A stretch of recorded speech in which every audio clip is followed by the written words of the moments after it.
has ever done anything like this.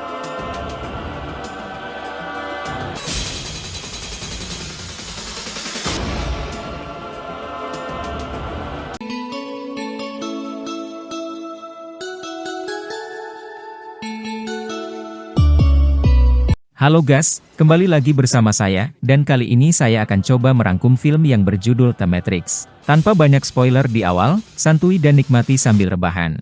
Film ini berlatarkan tahun 1999 dan berkisah tentang seorang programmer bernama Thomas Anderson, yang bekerja untuk sebuah perusahaan perangkat lunak populer. Dia juga bekerja sambilan sebagai peretas dan dikenal di Darknet dengan alias Neo. Sepanjang hidupnya, Neo memiliki penglihatan aneh tentang sesuatu yang disebut Matrix. Namun, dia tidak pernah bisa memecahkan kode mimpinya. Suatu hari saat bekerja di komputernya, dia menerima pesan yang secara samar mengacu pada mimpinya dan menginstruksikan dia untuk mengikuti kelinci putih. Seseorang kemudian mengetuk pintunya dan saat Neo menjawab, ia disambut oleh sekelompok pengacau. Mereka membeli barang selundupan ilegal darinya lalu mengundangnya ke pesta. Neo awalnya menolak tawaran itu tetapi segera berubah pikiran dan setuju untuk menemani mereka ketika dia melihat tato kelinci putih di salah satu gadis. Rombongan kemudian menuju ke cafe bar dan di sana, Neo didekati oleh seorang wanita bernama Trinity. Dia menjelaskan bahwa dialah yang mengiriminya teks tentang kelinci putih dan Matrix. Penasaran, Neo memintanya untuk menjelaskan, tetapi Trinity menjawab bahwa dia hanya dapat memberitahunya bahwa hidupnya dalam bahaya dan bahwa dia saat ini sedang dalam pengawasan. Setelah pertemuan aneh itu, Neo yang bingung kembali ke rumah. Keesokan harinya di tempat kerja, dia menerima sebuah paket di biliknya. Di dalam, ia menemukan telepon yang segera berdering. Di ujung telepon, seorang pria bernama Morpheus berbicara kepada Neo dan memperingatkannya bahwa seseorang akan datang untuknya. Dia menyarankan dia untuk perlahan melihat ke lift. Neo melihat 3 agen yang dipimpin oleh Mr. Smith melihat ke arahnya saat seorang wanita menunjuk ke biliknya. Morpheus mencoba untuk membantu Neo keluar dari gedung tetapi Neo sangat bingung sehingga dia membiarkan dirinya ditangkap oleh agen. Di adegan berikutnya, Neo dibawa untuk diinterogasi, di mana dia diberitahu bahwa dia telah melanggar setiap kemungkinan hukum dunia maya di negara tersebut.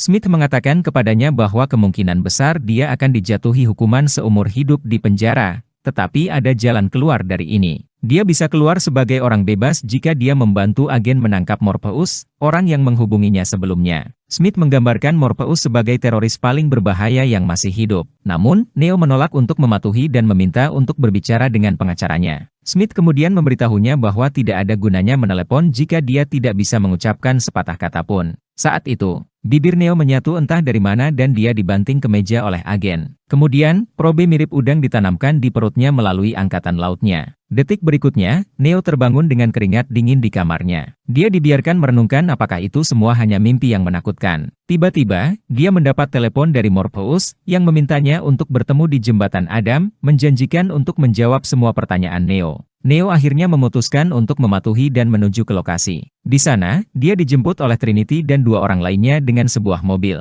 Salah satu dari mereka menodongkan pistol ke arahnya dan memerintahkannya untuk melepaskan bajunya. Neo bingung, tetapi Trinity meyakinkannya bahwa demi keuntungan bersama mereka, dia harus mematuhinya. Dia dengan ragu-ragu menurut dan, yang mengejutkan, Trinity mengeluarkan perangkat yang telah ditanamkan agen di tubuhnya. Ternyata Neo tidak sedang bermimpi. Trinity kemudian membawanya ke gedung terbengkalai tempat mereka bersatu kembali dengan Morpheus. Pria misterius itu memberitahu Neo bahwa semua jawaban yang dia cari sepanjang hidupnya tidak dapat dijelaskan. Itu hanya bisa dilihat dan dialami. Morpheus kemudian memperingatkan Neo bahwa begitu dia mengetahui kebenarannya, dia tidak akan pernah bisa kembali. Setelah itu, Neo diminta memilih antara pil biru dan merah. Pil pertama akan membawanya kembali ke kehidupan lamanya tanpa mengingat pertemuannya dengan Morpheus, Trinity, dan lainnya sementara pil merah akan membuatnya tetap di negeri ajaib dan Morpheus akan menunjukkan seberapa dalam lubang kelinci itu. Setelah pertimbangan singkat, Neo memilih pil merah, artinya dia ingin mempelajari kebenaran.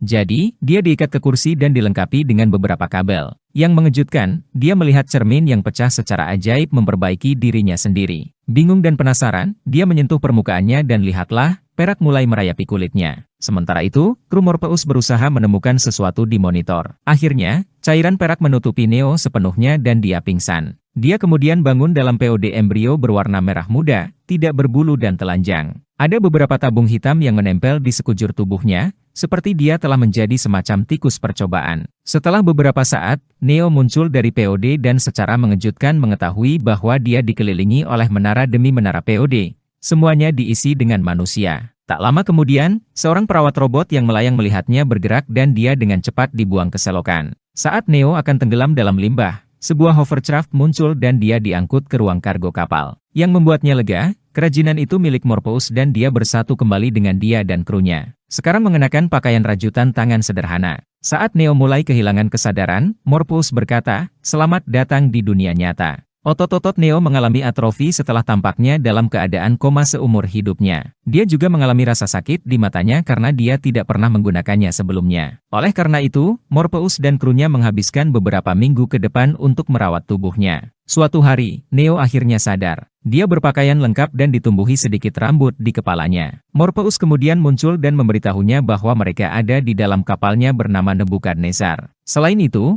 ini tahun 2199, bukan 1999 seperti yang diyakini oleh Neo dan orang lain di dunianya. Dia kemudian melakukan tur ke kapal dan diperkenalkan ke kru lainnya Apok, Chipper, Mouse, dan bersaudara Tank Dozer. Kru mengikat Neo ke kursi dan memasukkan probe panjang ke bagian belakang tengkoraknya. Detik berikutnya, Neo menemukan dirinya berada di dunia serba putih bersama Morpheus. Dia memiliki kepala yang penuh dengan rambut dan dia tidak lagi memiliki soket di sekujur tubuhnya. Morpheus menjelaskan bahwa ruang putih sebenarnya adalah program komputer dan mereka dapat berubah menjadi apapun yang mereka inginkan. Kursi dan TV di depannya tidak nyata, mereka hanyalah realitas virtual yang dihasilkan komputer. Neo kemudian diperlihatkan cuplikan kota modern yang dia kenal sebagai dunia aslinya. Morpheus mengungkapkan bahwa dunia ini adalah simulasi interaktif saraf yang dia sebut Matrix. Selanjutnya, Neo belajar tentang dunia nyata sebenarnya yang terungkap sebagai kegelapan, kehampaan sunyi dengan langit yang diselimuti. Ternyata di akhir abad ke-20, manusia dan mesin AI berperang satu sama lain. Pada saat itu, mesin AI ditenagai oleh energi matahari sehingga manusia menutupi langit dalam upaya untuk mengalahkan mereka. Namun, mesin AI mengakali manusia, memperbudak mereka, dan menggunakan mereka sebagai sumber tenaga utama dunia. Mereka memanfaatkan listrik 120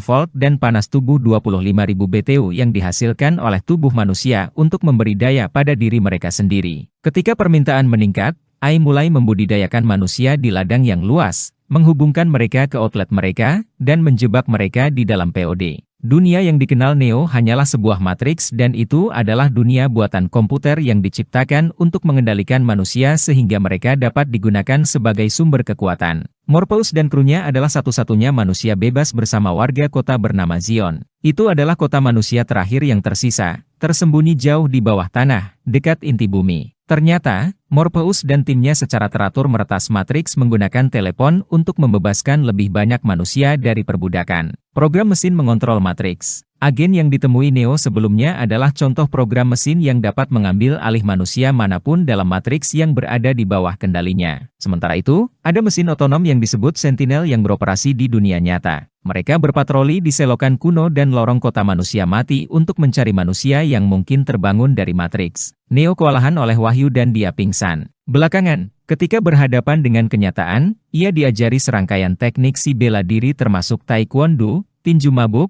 dan kungfu dalam hitungan jam dengan bantuan simulasi komputer. Performa Neo memukau Morpheus dan dia diingatkan akan ramalan yang dibuat oleh seseorang bernama Oracle, yang meramalkan bahwa Neo akan membebaskan umat manusia dari perbudakan mesin. Selanjutnya, Neo mempelajari cara membebaskan pikirannya dan melompat dari satu gedung ke gedung lainnya dalam matriks. Dia diperingatkan bahwa jika dia mati di dalam matriks, dia juga akan mati di dunia nyata. Hari itu, seorang penjaga hampir mendeteksi keberadaan mereka. Tetapi kru berhasil bersembunyi di sistem saluran pembuangan yang besar dengan mematikan daya mereka. Keesokan harinya, Morpheus, Trinity, Apok, Switch, Mouse, Chipper, dan Neo masuk ke dalam matriks untuk bertemu dengan Oracle. Namun, dalam perjalanan ke tempat tujuan, Chipper diam-diam meninggalkan ponselnya karena suatu alasan. Rombongan tersebut akhirnya tiba di rumah Oracle dan ternyata dia memunculkan potensi.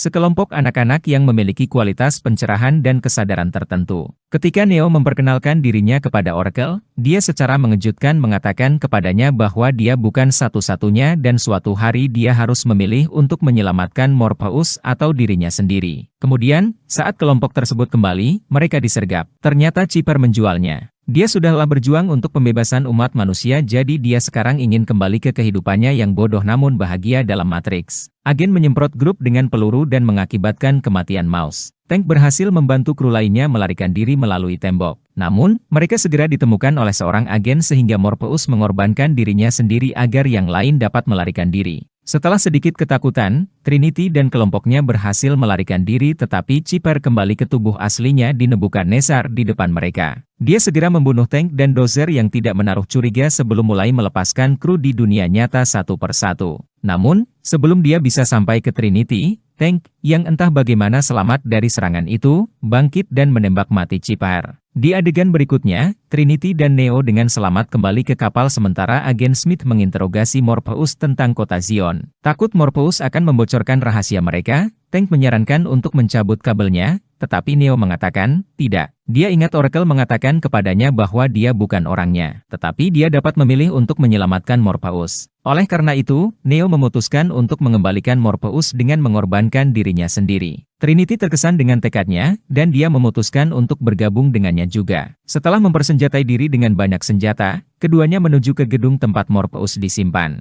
Mereka menembak melewati penjaga dan menuju lift. Mereka kemudian naik ke atas gedung melalui kabel dan meledakkan lobi dengan bom. Di atap, mereka diserang oleh polisi, yang dikendalikan dari jarak jauh oleh agen. Pertarungan panjang terjadi, tetapi Neo akhirnya berhasil menetralkan polisi dan menaiki helikopter mereka bersama dengan Trinity. Pasangan itu menerbangkan helikopter dan melayang-layang di lantai tempat Morpheus disandera. Mereka kemudian menembaki agen, memaksa mereka untuk berlindung. Morpheus menggunakan kesempatan ini untuk kabur dan melompat ke arah helikopter. Sementara itu, Neo segera mengikat dirinya ke tali dan melompat keluar untuk menangkap Morpheus. Mereka berpegangan satu sama lain tetapi para agen berhasil menyabotase helikopter sehingga keduanya terpaksa melompat ke atas salah satu gedung. Sementara itu, saat helikopter jatuh, Trinity meraih talinya dan melompat. Neo dengan cepat menyelamatkannya dan melihat ini. Morpheus berseru, "Kamu adalah satu-satunya." Neo mengingatkannya tentang pertemuan terakhir mereka dengan Oracle tetapi Morpheus menjawab bahwa dia memberitahunya dengan tepat apa yang perlu dia dengar. Setelah itu, ketiganya dengan cepat masuk ke dalam kereta bawah tanah dan menemukan bilik telepon. Morpheus dan Trinity berhasil melarikan diri tetapi Neo dihadapkan oleh agen Smith. Tidak punya pilihan, dia memutuskan untuk melawan agen yang mematikan, yang mengakibatkan pertarungan brutal. Seperti yang diharapkan, Smith mengalahkan Hatcher Boy kita dengan gerakannya yang nyaris tak terkalahkan. Dia melempar Neo ke rel kereta api dan kemudian mengunci kepalanya. Tak lama kemudian, kereta mendekat.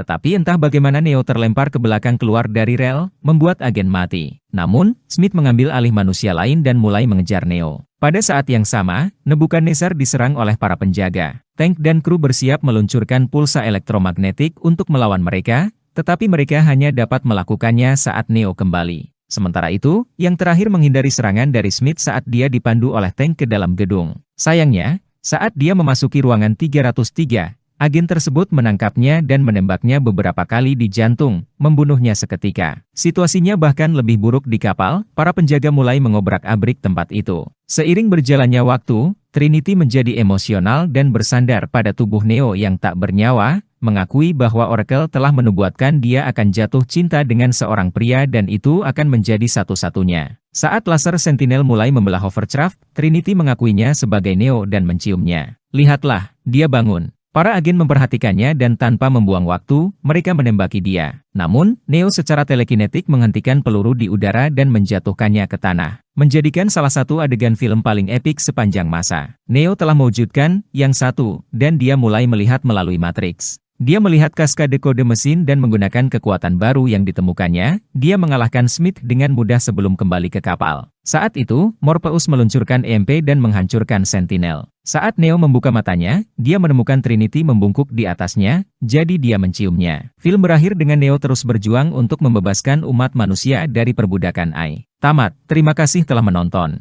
Wilujeng Wayah Kie, Tong Hilap Subrek, Hatur Nuhun, dan sampai jumpa di video selanjutnya.